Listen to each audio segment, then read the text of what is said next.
రోజు దేవుని వాగ్దానం కీర్తనలు 103వ అధ్యాయం 11వ చరణం.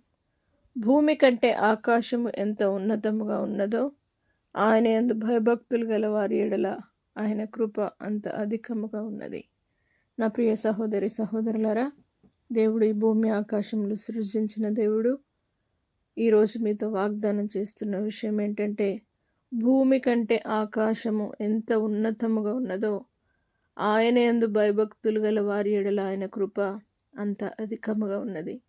ఆయన యందు భయభక్తులు గల వారుగా, ఆయన కృపను పొందుకునేవారుగా, అధికముగా పొందుకునేవారుగా మీరు ఉండాలని దేవుడు కోరుతున్నాడు. కాబట్టి ఈ వాగ్దానాన్ని దేవుడు మీ జీవితంలో నెరవేర్చునుగాక.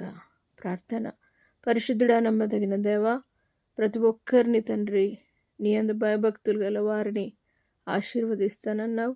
అధికముగా ఆశీర్వదించి భూమి కంటే ఆకాశము ఎంత ఉన్నతముగా ఉన్నదో నీ యందు భయభక్తులు గల వారి ఎడల నీ కృప అంత అధికముగా అనుగ్రహించమని యేసు పరిశుద్ధ నామమును బట్టి అడిగి వేడుకుంటున్నాము తండ్రి. ఆమేన్. దేవుడు మిమ్మును దీవించునుగాక.